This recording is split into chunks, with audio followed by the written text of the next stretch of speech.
Bien, vamos a empezar con este tema que es nuevo, que ya habíamos hablado un poquito, que son los tipos de oraciones coordinadas. Bueno, les presento a Ivy. Saluda, Ivy. Vamos a ver cuáles son las características de las oraciones coordinadas. Una oración coordinada puede tener uno o varios sujetos, pero siempre va a tener varios núcleos del predicado. ¿A qué nos referimos con que va a tener varios núcleos del predicado? En otro tipo de oraciones, lo que serían las oraciones subordinadas, vamos a ver que el verbo conjugado, el segundo verbo conjugado, me puede servir como sujeto, me puede servir como adjetivo, me puede servir como objeto directo, me puede servir como complemento circunstancial, pero en este caso, en una oración coordinada, el verbo conjugado o ambos verbos conjugados que están en la oración van a servir como núcleos de predicado, nos van a estar marcando la acción específica o la acción principal de la oración que estamos haciendo. En estas oraciones las ideas son independientes. ¿Qué quiere decir? O también podemos decir tienen el mismo valor gramatical. Esto quiere decir que yo puedo leerlas por separado y aún así comprenderlas sin ningún problema. Vemos en esta oración de ejemplo, Marcos quiere helado, Jaime compró paletas. Por un lado, Marcos quiere helado, Jaime compró paletas. Son dos ideas que por separado puedo entender completamente. A lo mejor en este ejemplo o en estos ejemplos van a decir, bueno, sí se entienden. Y no van a entender la referencia hasta que veamos las oraciones subordinadas donde realmente una no se va a entender. Entonces, algo que debemos entender ahorita es esto. Si separo las oraciones de una oración coordinada, se van a entender sin ningún problema.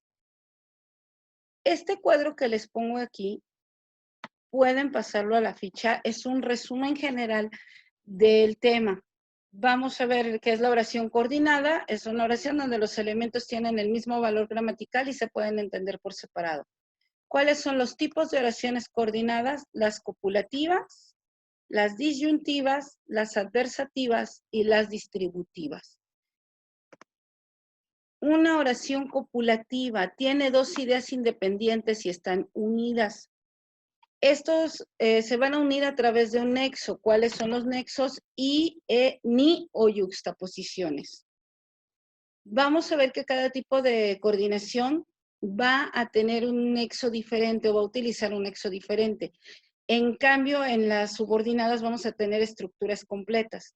Bueno, el primer ejemplo, el perro corre por el parque y el gato mira por la ventana. Puedo separar las oraciones de manera independiente.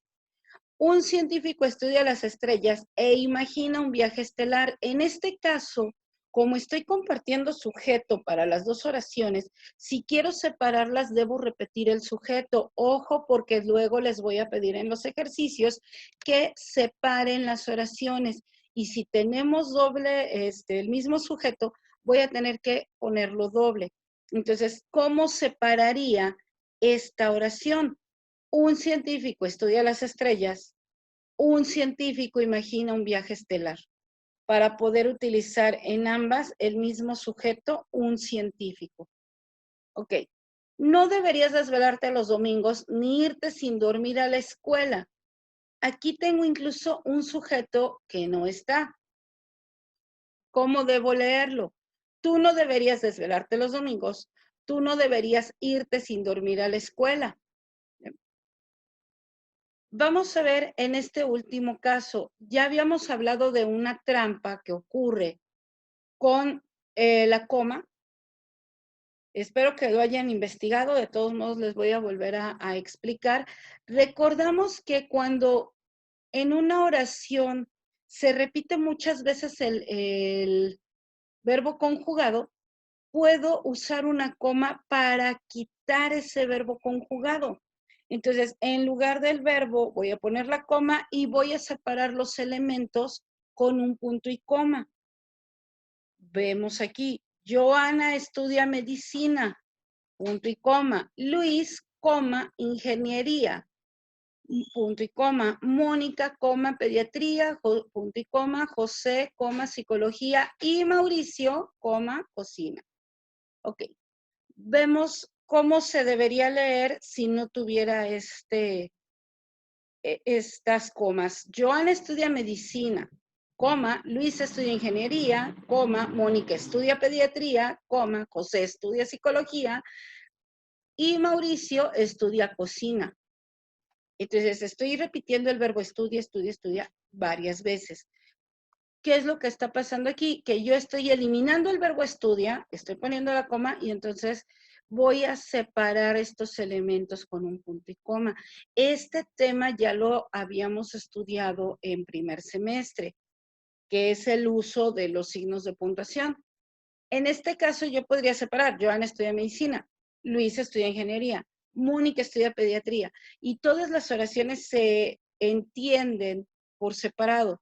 Esta yuxtaposición de las comas y los puntos y comas me está ayudando a eliminar el verbo estudia, pero también a continuar haciendo esta oración copulativa y unirlas.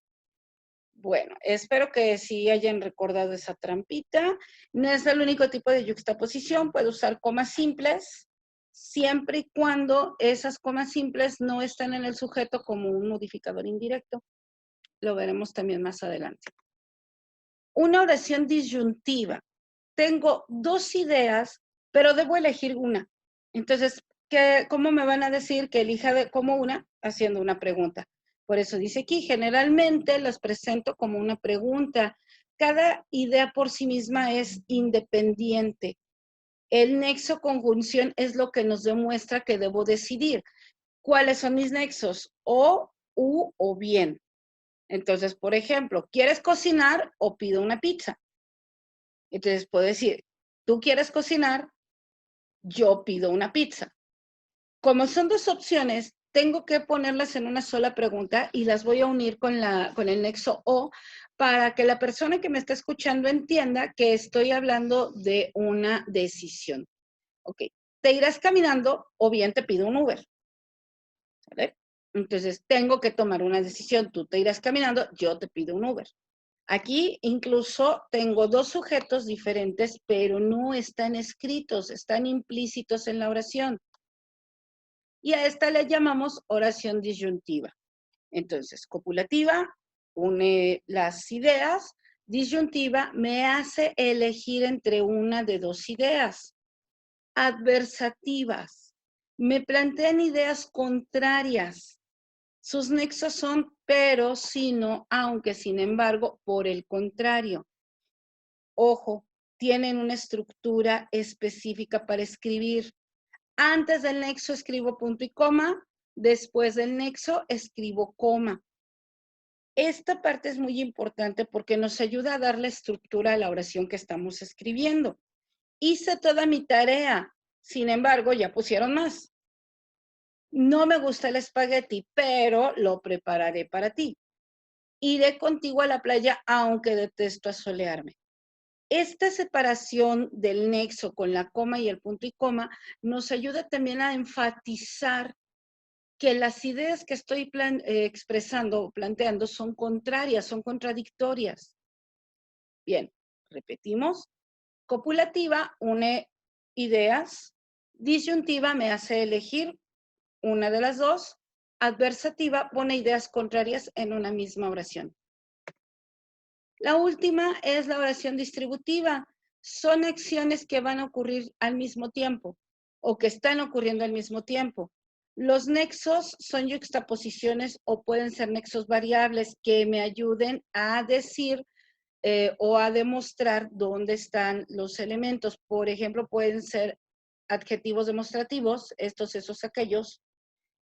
Pueden ser algunos, ningunos, todos, cuantos, cualquier, etcétera. Entonces, podemos tener este tipo de adjetivos como nexo para las oraciones distributivas, siempre y cuando haya varios en una misma oración. Ok. Pueden tener una oración adicional al inicio que nos ayuda a contextualizar el momento. ¿Cómo sé que hay una oración adicional? Tienen un adverbio de tiempo. Hoy, mañana, antes, después, cuando, en cuanto, en ese momento. Entonces, puedo tener al inicio de la oración un adverbio de tiempo que me ayude a contextualizar todas esas acciones. Cuando empezó a llover, algunas personas corrieron a la tienda, otros abrieron sus paraguas, otros simplemente lo disfrutaron. Quiere decir que todo ocurrió en este momento, cuando empezó a llover. Después del examen, mis compañeros se fueron a desayunar. Otros esperaron a los maestros y yo seguí estudiando.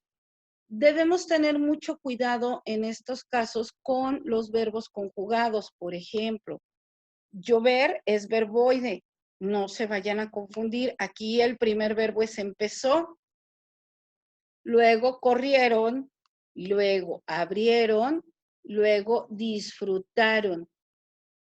En el otro, fueron, esperaron y por último, seguí. Voy a dejarles unas tablas con verbos auxiliares que son los que a veces a la hora de escribirlos en la oración, como son muy pequeños a veces, nos suelen causar dificultad para encontrarlos o para designarlos como verbo conjugado dentro de una oración, y además nos van a servir para hacer otro tipo de oraciones más adelante. Entonces también lo pueden pasar en las fichas y bueno, tenemos ya la actividad. Espero que hayan entendido. Cualquier duda, por favor, déjenme comentarios. Nos vemos